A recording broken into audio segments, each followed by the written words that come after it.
Hello there everyone, this is Iron Mark 3 and welcome back to Battlevoid Harbinger, where I'm still stuck in the first sector on hard mode. Oh, bloody hell. Yeah, that's, I think calling back to first episode actually, well, actually, I'm getting this out of order, aren't I? Yeah, welcome back. First off, yep, done that. Second off, I fast travelled back to the station to get patched up for free, as I mentioned like early on. That is very valuable at this stage of the game because then it's like because it's for free, so it lets you save the resources you would spend fixing yourself on other things. So quite useful. Now I'm going to advance out. The problem is I've cleaned this area out and I've taken the turns to get back here. So I'm actually going to go kind of sluggish. I'm going to jump to here first. So that if there's enemy ships coming in, I'll spot them. Because I want to hunt enemy ships if I can to get more resources. So I'm only jumping a couple of sectors at a time, depending on what my radar range is. So is there anything coming this way? No. Okay. Let's jump here as well. Because there's no sign of things, because I can see like a limited range around me. So I'm taking advantage of the jump patterns here to... Yeah, I jumped in straight on an asteroid. I'm taking advantage of the jump patterns here. Oops. Now, as I was starting to say, calling back to the first thing, which is like one of the old complaints about this game is, oh, you can't win on hard mode unless you upgrade your ship. That's the progression of the game. Like, you get bigger, better stuff. But I'm contested that it's possible, and I still say it is. I mean, I'm doing okay. I was doing okay in the last game. The thing is, though, if you have less equipment, you have less... Oh, look at this. There's like 2 enemies there. I'm gonna pop a distress beacon, actually, I think. Okay, that has called out one of them. Good. I can deal with one. So, yeah. There we go. That's using a distress beacon to dilute the enemy's strength. Very, very handy. Oh, he's got double. Good thing I called him, actually. If he's got double weapons, what are they? They are rockets. Alright. That's actually really sucks. I'm going to struggle to intercept those. On the right side, though, I am rapidly killing him. I just wish my Gatlings were a better tier than they are.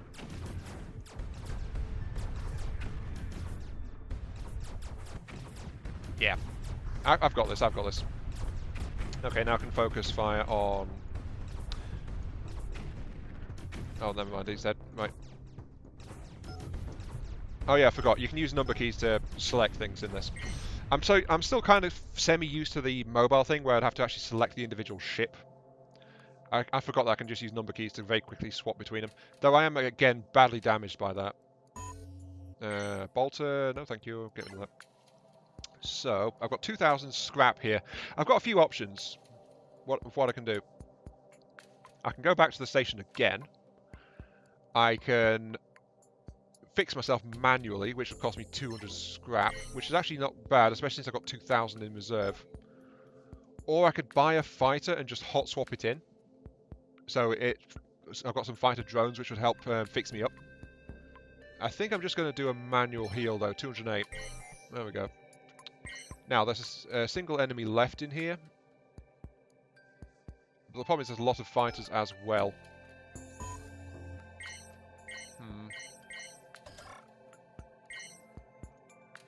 What can I upgrade?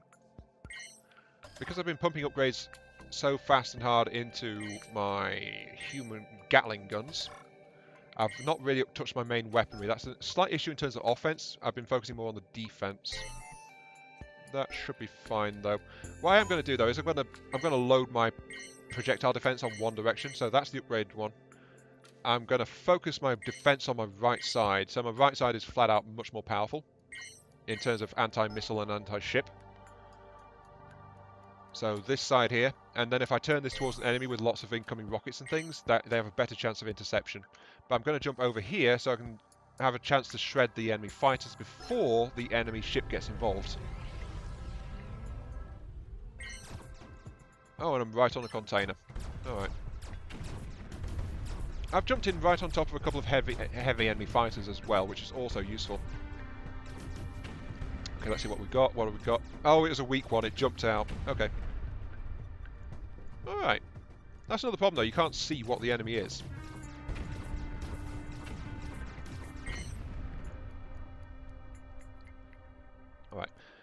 As you can see, in general, I'm doing better with my general flexibility loadout, which is projectile cannon and an NG weapon. It's very reliable. I think last time I just pushed a bit too fast going onto the rocket cannons before I was ready. I could have just spent those upgrade points to flat out upgrade these things and got an extra ship instead of buying all those rocket cannons. So, yeah, I think I was a bit too hasty doing what I was wanting to move on to later on. Oh, look, incoming nuke. Luckily, my Gatling stopped it. Oh, that was lucky, that. I would have survived it, but it would have taken away almost all of my health and definitely blown my shielding off. Yeah, a nuke does like 800 to 900 points of damage usually, so that would have almost killed me. A Troglar NG cannon. Troglar weaponry tends to be lack punch compared to regular ones, though they normally have a bit better firing rate as well. No, they don't. What have they got? They're just flat out weaker. They've got a bit more range. Troglar generally is the poor man's choice of weaponry. Where's that ship going? It's going that way. There's two enemies down there. There's two enemies over this way. I am not liking this. There's a lot of stuff nearby. And I think I'm out of distress beacons as well. Yes, I am, actually. I don't have an easy choice here. What I can do is max out my Gatling defense on that side. I'll boost my anti-shield with a burst fire on my NG cannons. And I'll also improve my shield regen rate. This is where I'm thinking about maybe getting a ship for decoy will work. So if I call in an ally and just use him as a decoy. But I want to save for a more expensive ship though. I think I'm just going to jump into here. There's going to be 3 enemy ships, but I know that that one there is a weak one because it ran away. I don't know what they are. I'm going to jump into here so that by default my right side is pointing towards the enemy. Or very easily pointing towards the enemy for long-range missile and rocket interception from the word go. And that's probably going to be my good chance. And if not, I'm going to try and survive long enough to just flat out, bail. Oh, I'm right next to him. There's a container in here, in this area. Oh, he's got a projectile cannon. Oh, there's something there with an NG cannon. Oh, that's bad. Oh, that is really bad. Oh, dear. Oh, my God. Okay, right. I am in a serious situation here. I was spamming the M key to call up the map. I have got a sliver, a tiny speck of health left. I am critical damage. I almost got murdered. If I'd waited an instant longer, I would have died.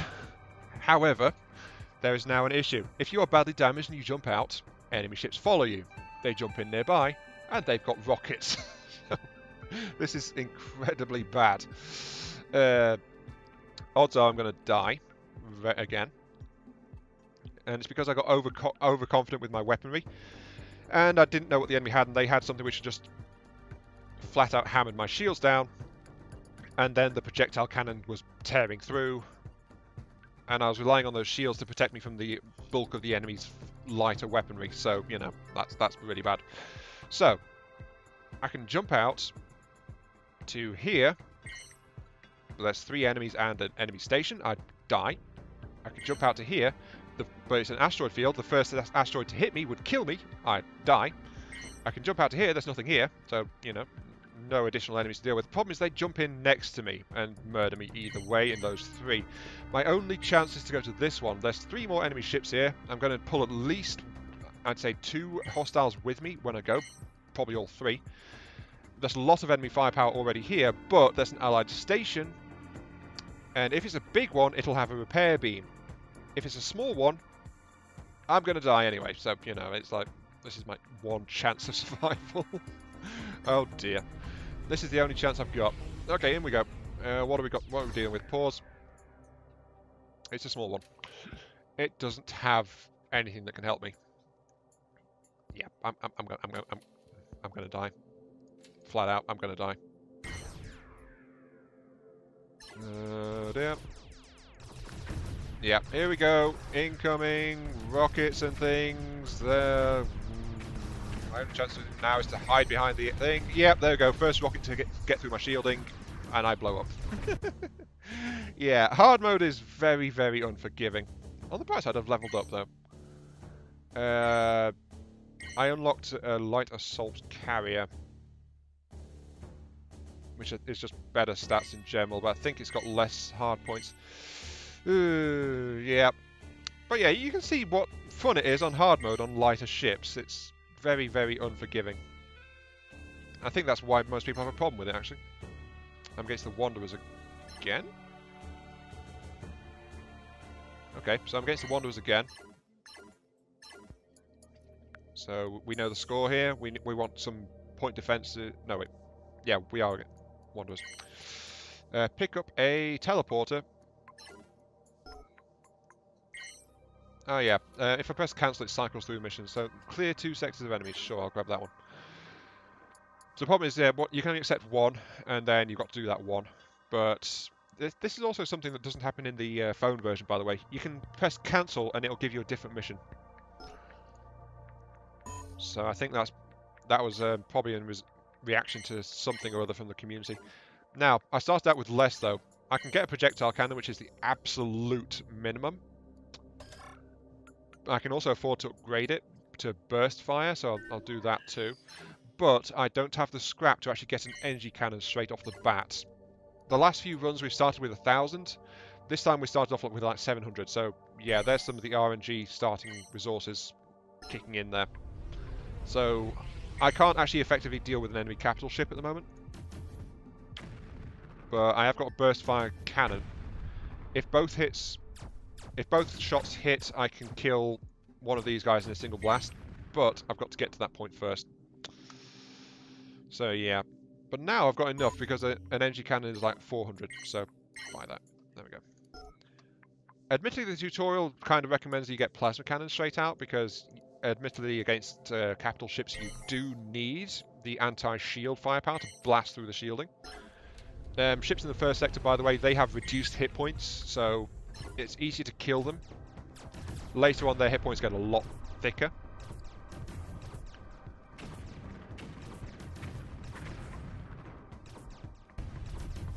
Yeah. But flat out, at this stage, in this first map, enemies are more fragile. Oh, there was an EMP. I think that particular trap, which I forgot to mention when I was talking about traps earlier, actually, that particular trap also signals a distress beacon. Wander entry cannon, no thank you. Scrap you. So I think there's been a distress pulse. Yep, there's been a distress pulse, but nothing has responded, so I'm lucky there. Okay. And my first Gatling. Babby's first Gatling. There we go. And I have to wait because I've got EMP pulsed, so there we go. Yeah, they couldn't respond anyway because they were fighters. I forgot about that. The first few sectors are always fighters. Especially sectors with any number of hostiles, they're going to be fighters. Yeah, the only real drawback of well, apart from its lightness, one of the real drawbacks of this design, it doesn't really have forward and cover on its subguns. So you have to watch out for that. Gonna boost you. Can I boost you again? No. Okay. I can boost this Gatling though, make it more effective.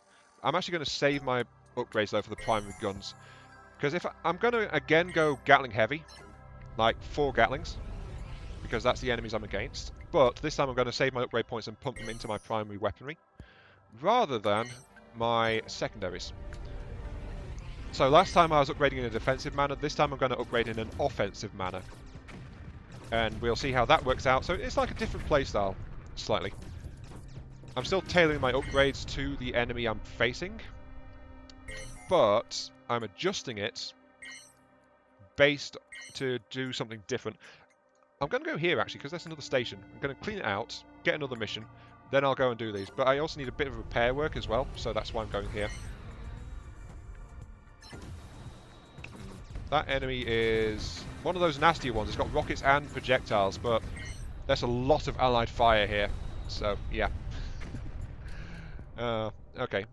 Fix you up, then I'll trigger the trap. It's a nuke. Hello, Mr. Nuke. Boom. My shields ate most of that. But yeah, you can see why a trap would be a bit of a pain to deal with.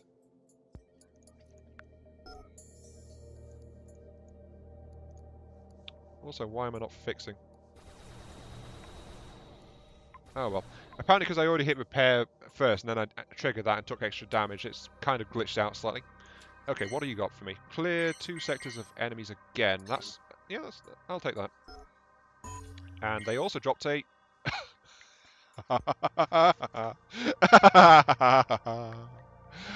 oh no. Right. Okay. You know I mentioned endgame stuff is random? That means sometimes this will happen.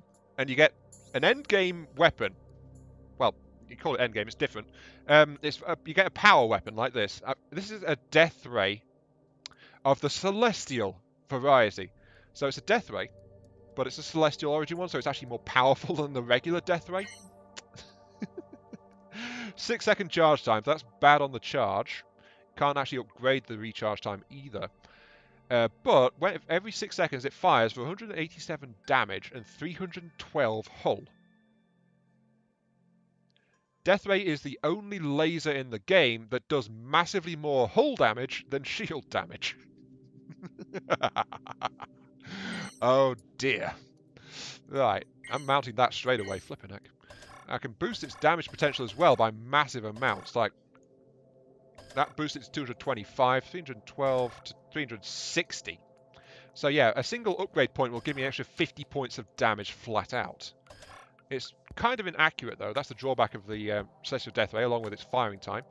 But I can increase its accuracy with no other penalties, or I can increase its range if I give it more charge time. But its range increases by 850 per boost, so... I'm going to boost its range. And if I upgrade it again, that's 7,000. I'm going to scrap my energy cannon. Actually, I'm definitely keeping this thing. Flipping heck. Boost its range again. 7-second charge time, 1 kilometer range. So it's kind of slow firing, but it's a monster against enemy capital ships. Don't use this thing against fighters, though. I mean, seriously, don't use this thing against fighters. Do not. Its slow rate of fire and single target nature makes it useless pretty much against fighter swarms. So, you know, it's a very specialised weapon as well. But it's a very useful one, and it's one hell of a find this early on. Okay, I'm feeling good about this. Oh look, there's multiple enemies coming this way. Sucks to be them, but I'm going this way because I want to do this mission. Yep, it's another multi-gun thing. But, waiting for the charge. Oh dear, I got overconfident. Oh. Yep.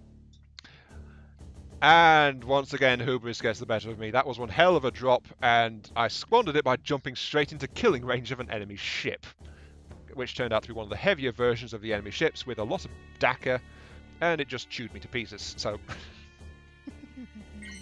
I am Mark III, you fool! That would have been a massive help if you hadn't gotten yourself murdered. Yeah. You know what, I'm gonna... the Guardian. I suspect the Guardian... I don't recall. The Guardian is like 2 weapon slots and a carrier slot, but it gets those by being a smaller ship. It's got more shielding, more hull. For the same maneuverability, so I'm guessing that one sacrifices point defense slots to get all of that because it's much smaller. I'm tempted to try, but no, I'm going to keep on going because, well, actually we've just reached the end of the episode. I am Mark III, you fool! You fool! Oh, we're against someone else now. We're against the Chile. An all-female species born from agony and pain. Because they have lost their males completely, they must now hunt for males from other species to mate with. Equipped with advanced technology and known to appear in the dreams of humans. So basically, succubi, sirens, we are here to steal all of your males, kind of thing. Okay. Yeah, tip, missiles ignore shields, thank you. Slay outposts. Find these outposts and destroy them to save everyone we can. Basically just blow the stuff up. We got to kill 3 outposts and exit the sector. But we're going to have to see how far I get in a single episode because, you know, I got such a nice weapon and then I got myself murdered the first time I tried to use it. So such is the way it goes sometimes. Flying to sectors, yeah, that's fine. But yeah, it's also time to end the episode, so I'm going to get started here. As you can see, I am playing quite a bit faster than I was earlier on.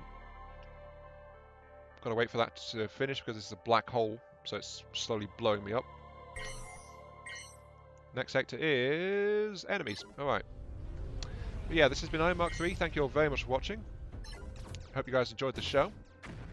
And I'll catch you all some other time.